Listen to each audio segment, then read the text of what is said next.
tui takin imu ngal thrin nge imu thei lo thrin ani la jing lam hi jing thoi ol som nge jing thoi hau sat mi khing tui taka kan mu thian kan nu na angong na se em maya chutiang chia chuan mu that lo na hian kan thluak le kan taksa ka sel na thlengin ngong aneya kan ri na thlengin a ngong ani tuntu ma hian hatam taka mudan le hatam taka jing thodan kan endona angli tu guys ti block nei tu chuan formula thatak mai 10321 formula siama chu tuntu ma hian kan en ho don ani pakhat na chuan heng kan mu mek ang ho hi kan mut ma da ka som phalama kan in lo thei chuan kan taksa chu hatam taka mu thei tu kan apui thei dona coffee le no drink cold drink hian kan taksa ti hawanga kan mut na lama hau sat na min siam ve thei ni panhi na chuan kan mut ma da ka thum phalama sa le alcohol lam hi ei in lo tha ni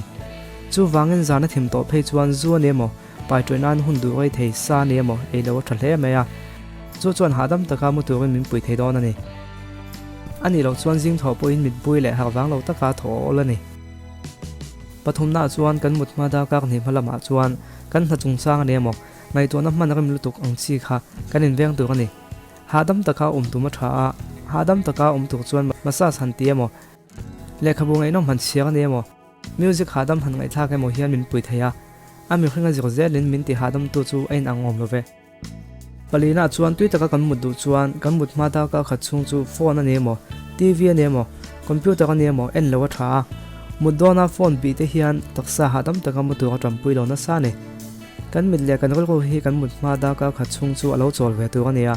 tin kan mut na rom hi ai eng ut tu ani lawa light enga mut hi taksa hi na ngai te chiam lawa chu wangin du tu sama chuan kan mut na chu athim lama ni tu ani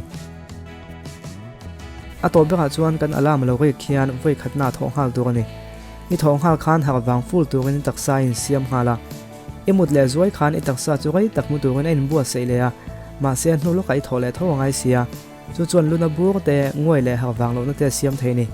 du tu sama phei chuan ni tin tho hun bi dik tak zela thola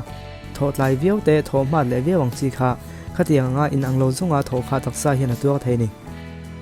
atom nan tak sai siêu zonga mut ai chuan jang thar zonga kan mut hian kan taksa ina ngai ni hei hi lo khavele me mengu ole tui tak le hadam taka mu tu ga ti tu le ti lo tu ga tang hi khia chuan comment lama lo suina kan hok pui thau theina nin zawa in du sakna ka la na chu